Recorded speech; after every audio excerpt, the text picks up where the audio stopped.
বিসমিল্লাহির রহমানির রহিম।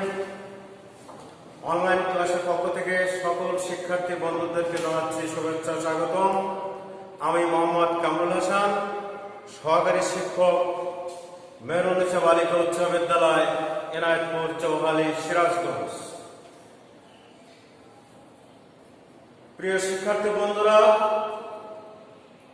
আমরা একটু আমাদের প্রজেক্টরের দিকে একটু খেয়াল করি বা লক্ষ্য করো।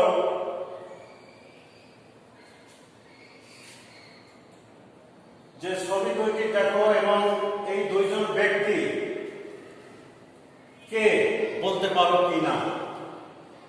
আশা করি ফার্স্ট পিকচারটা আছে, দেখার সঙ্গে সঙ্গে তোমরা বুঝতে পারছো যে প্রথম ছবিটি কোন ব্যক্তি। আমি বলছি প্রথম ছবিটা হচ্ছে নবাব সিরাজদৌল্লা। আর নবাব সিরাজদৌল্লার সম্পর্কে আমরা অনেকেই অবগত আছি। তার পরিচয় হচ্ছে নবাব আলীবর্দী খানের ছোট কন্যা আমেনা বেগমের পুত্র সিরাজউদ্দৌলা। দ্বিতীয় ছবিটির দিকে আমরা লক্ষ্য করি, রবার্ট ক্লাইভ সেই সময় মেজর জেনারেল এবং পরবর্তীতে ডেপুটি গভর্নরের দায়িত্ব পালন করেন ইস্ট ইন্ডিয়া কোম্পানি। উভয় দুই ছবিটির দিকে আমরা তাকাইলে আমাদের নিশ্চয়ই কোন এক যুদ্ধের কথা মনে পড়ে যায়। আশা করি তোমরা বুঝতে পারছো যে সে যুদ্ধটা কি। সে যুদ্ধের নাম হচ্ছে পলাশী যুদ্ধ। প্রিয় শিক্ষার্থী বন্ধুরা, যারা নবম দশম শ্রেণীতে অধ্যয়ন করছো, আজকে আমি তোমাদের এই পলাশী যুদ্ধ সম্পর্কে আলোচনা করব।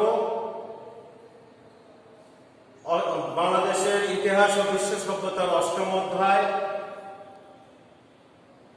তোমাদের এই পলাশীর যুদ্ধ আছে।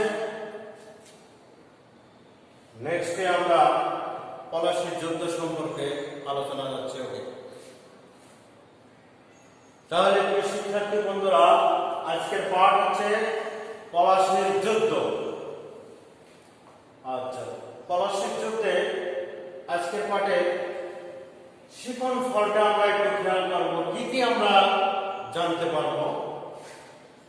ফার্স্টে এক নম্বর আছে পলাশীর যুদ্ধের তারিখ বলতে পারবে। কত তারিখে পলাশী যুদ্ধ সংঘটিত হয়েছিল, কত সালে, এটা আমরা বা তোমরা বলতে পারবে। দুই নম্বর হচ্ছে পলাশী যুদ্ধের ঘটনা বর্ণনা করতে পারবে। তৃতীয় হচ্ছে নবাবের পতনের কারণ গুলো ব্যাখ্যা করতে পারবে। চার নম্বর হচ্ছে পলাশী যুদ্ধের ফলাফল মূল্যায়ন করতে পারবে। তাহলে আজকের এই পাঠের শিক্ষণফল আমরা দেখলাম কি কি আমরা বলতে পারবো বা তোমরা বলতে পারবে বা ব্যাখ্যা করতে পারবে বা মূল্যায়ন করতে পারবে। আমরা নেক্সট আসি পলাশী যুদ্ধের ঐতিহাসিক পটভূমি। কোন পটভূমিতে পলাশী যুদ্ধ হয়েছিল? 1740 থেকে 1757 সাল পর্যন্ত বাংলা, বিহার এবং উড়িষ্যার নবাব ছিলেন নবাব আলীবর্দী খান। তিনি মারাঠা এবং বর্গীয় ইংরেজদের দমিয়ে রেখে দক্ষতার সাথে রাজ্য পরিচালনা করেছিলেন। আমরা সেই আলীবর্দী খানের ছবি দেখতে পাচ্ছি। নেক্সট, আর আলীবর্দী খান তার মৃত্যুর আগে তিনি তার উত্তরাধিকারী মনোনীত করে গেছিলেন তার ছোট কন্যা পুত্র সিরাজউদ্দৌলাকে। কিন্তু সিরাজউদ্দৌলা মাত্র 22 বছরে নবাবের দায়িত্ব বা সিংহাসনের দায়িত্ব পান। দায়িত্ব পাওয়ার পরই প্রথমেই তার দেখা গেল যে সমস্যার সম্মুখীন হয়েছিলেন তা হচ্ছে পারিবারিক ষড়যন্ত্র। আমরা পারিবারিক ষড়যন্ত্র কি কি ছিল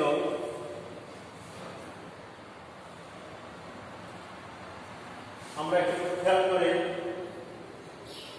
আলীবর্দী খানের জ্যেষ্ঠ কন্যা রুশদি বেগম আসাদুল নবাবের বিরুদ্ধে ষড়যন্ত্রে লিপ্ত হন।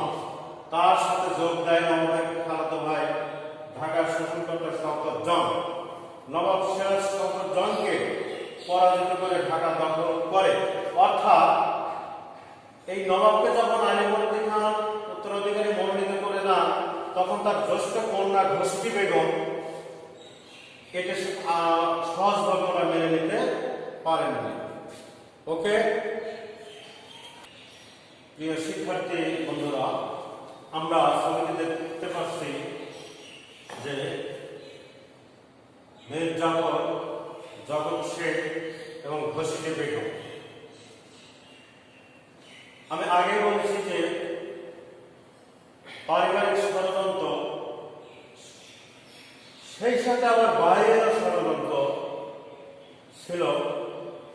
পারিবারিক ষড়যন্ত্র যে কথা আমি বলছিলাম যে রুশদি বেগম আলীবর্দী খানের প্রথম কন্যা, জ্যেষ্ঠ কন্যা, সে নবাবের এই সিংহাসনকে সে সহজভাবে মেনে নিতে না পারায় সে কি করল,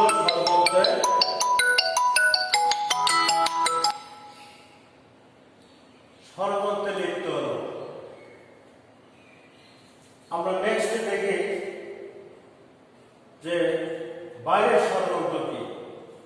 দেশি বিদেশি ষড়যন্ত্রের জাল এত বিস্তার লাভ করেছিল যে অবশেষে পলাশীর যুদ্ধ অবশ্যম্ভাবী হয়ে ওঠে। পারিবারিক ষড়যন্ত্র, তার সঙ্গে দেশি বিদেশি ষড়যন্ত্র।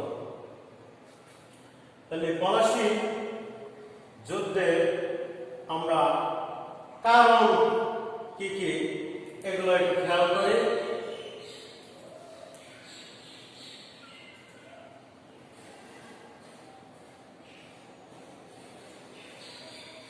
প্রথমত ইংরেজদের নবাবের সাথে সৌজন্যমূলক আচরণ না করা। দ্বিতীয়, নবাবের নিষেধ সত্ত্বেও কলকাতার দুর্গ নির্মাণ অব্যাহত রাখা। বাণিজ্যিক শর্ত ভঙ্গ করা।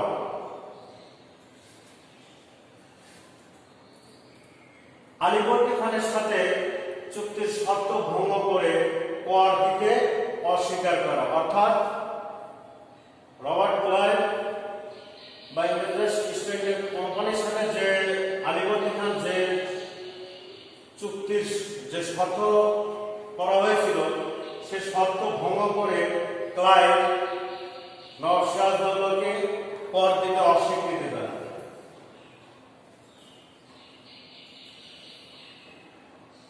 এরপরে আসি আরেকটা কারণ হচ্ছে রাজবল্লভের পুত্র কৃষ্ণদাস প্রচুর ধনরত্ন নিয়ে ইংরেজদের নিকট আশ্রয় গ্রহণ করা ও ইংরেজরা তাকে ফেরত দিতে অস্বীকার করে নবাবের দূতকে অপমান করে তাড়িয়ে দেওয়া। মানে রাজবল্লভের পুত্র কৃষ্ণদাস প্রচুর ধনরত্ন নিয়ে ইংরেজদের কাছে কি করে, আশ্রয় গ্রহণ করে। নবাব তাকে ফেরত আনার জন্য তার দূতকে পাঠাইলে ইংরেজরা কি করে, তাকে অপমান করে, ফেরত না দিয়ে তাকে অপমান করে তাড়িয়ে দেয়। এটা একটা পলাশী যুদ্ধের কারণ। ওকে,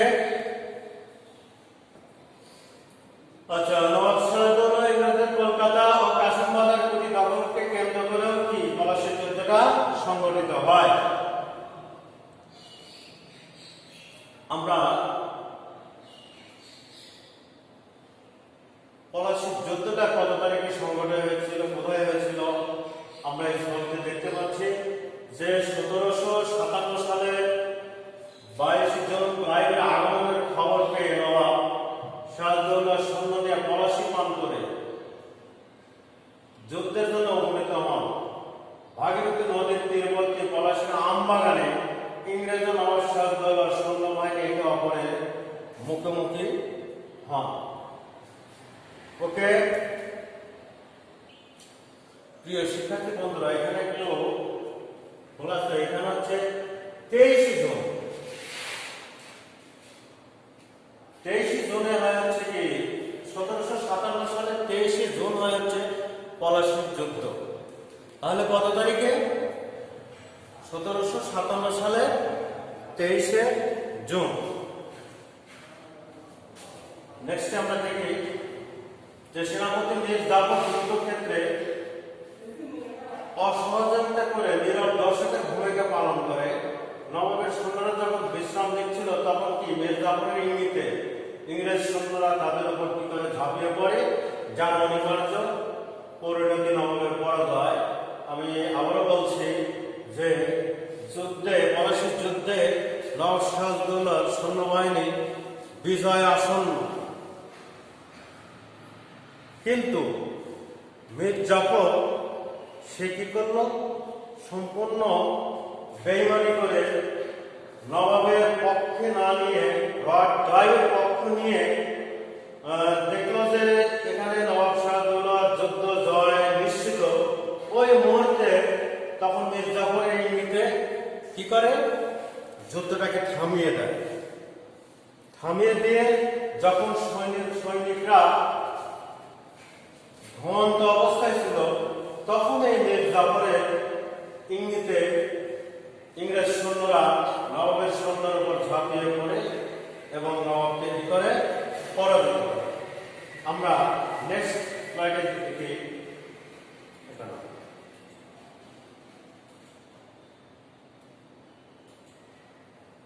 যে নবাবের পতনের কারণগুলো কি? প্রিয় শিক্ষার্থী বন্ধুরা, তোমরা একটু খেয়াল করো নবাবের পতনের কি কি কারণ ছিল। প্রথম কারণ হচ্ছে নবাবের সেনাপতি মীর জাফর ও তার সহযোগীদের যুদ্ধক্ষেত্রে অসহযোগিতা ও বিশ্বাসঘাতকতা। নবাবের সেনাপতি মীর জাফর ও তার সহযোগীদের যুদ্ধক্ষেত্রে অসহযোগিতা ও বিশ্বাসঘাতকতা, এটা হচ্ছে নবাবের পতনের কারণ। দ্বিতীয়, ব্যক্তিগত স্বার্থকে সবাই বড় করে দেখা। নবাবের যে রাজসভায় যে সমস্ত কতগুলো সেনাপতি ছিল এবং মুশকিল বেগমের অনুসারী যারা ছিল, তারা ব্যক্তিগত স্বার্থটাকে কি করে দেখছিল? বড় করে দেখছিল। পরে আসছে নবাবের রাষ্ট্র পরিচালনার অনভিজ্ঞতা। নেক্সট, নবাবের রাষ্ট্র পরিচালনার দূরদর্শিতারও কি অভাব ছিল। নবাবের রাষ্ট্র পরিচালনায় বিচক্ষণতা ও দৃঢ়তার অভাব ছিল। এবং মীর জাফর নবাবের বিরুদ্ধে ষড়যন্ত্র করছে জানা সত্ত্বেও তার উপর নির্ভর করে যুদ্ধ পরিচালনা করা। নবাবের এই যুদ্ধে মীর জাফর সম্পূর্ণ নবাবের বিশ্বাসঘাতকতা করেছিল হচ্ছে মীর জাফর। যদিও নবাব মীর জাফরকে কোরআন স্পর্শ করিয়ে মানে আস্থা ছিল যে মীর জাফর বিশ্বাসঘাতকতা করবে না, কিন্তু তারপরেও যে ষড়যন্ত্র সে করছে এটা জানার সত্ত্বেও তার উপর কি সেই যুদ্ধে পরিচালনা নির্ভর করেছিল। এটা হচ্ছে নবাবের পতনের কারণ। ওকে,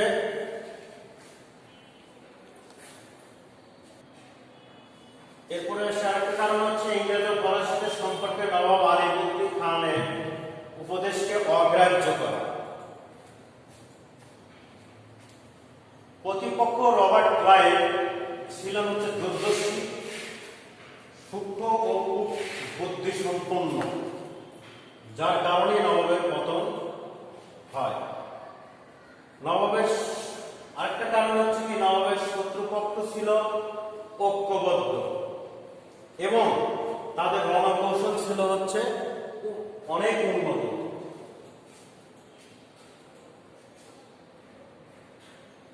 আচ্ছা, এরপরে আমরা আসবো হচ্ছে শিক্ষার্থীবৃন্দ একটু মনোযোগ সহকারে দেখবে এবং বোঝার চেষ্টা করবে যে পলাশীর যুদ্ধের কি ফলাফল ঘটেছিল এবং হয়েছিল।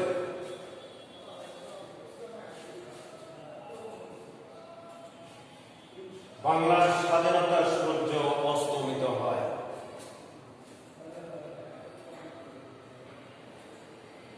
নবাব সিরাজদৌল্লার পরাজয় ও মৃত্যু উপনিবেশিক শাসনের পথ কি হয়? সুগম হয়।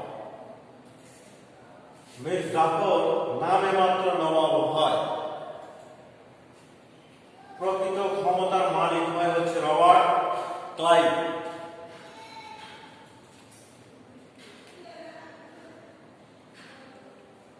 ইংরেজরা বাংলায় একচাটিয়া ব্যবসা বাণিজ্যের অধিকার লাভ করে। সমগ্র উপমহাদেশে কোম্পানির শাসন প্রতিষ্ঠা পায়।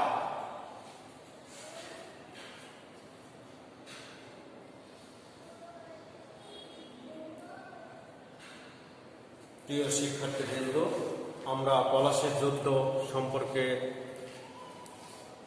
জানলাম। আমি কিছুটা ধারণা দেওয়ার চেষ্টা করেছি। আশা করি পলাশীর যুদ্ধ কত তারিখে হয়েছিল, পলাশীর যুদ্ধের পটভূমি কি, তার কারণগুলো কি, নবাবের পতনের কারণ কি এবং এই যুদ্ধের ফলাফল কি, এ সম্পর্কে তোমরা দেখলে।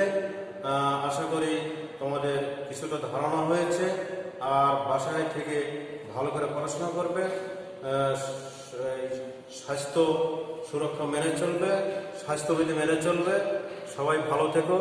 সবাইকে আবারও ধন্যবাদ জানিয়ে আমি এখানেই শেষ করছি। আল্লাহ হাফেজ।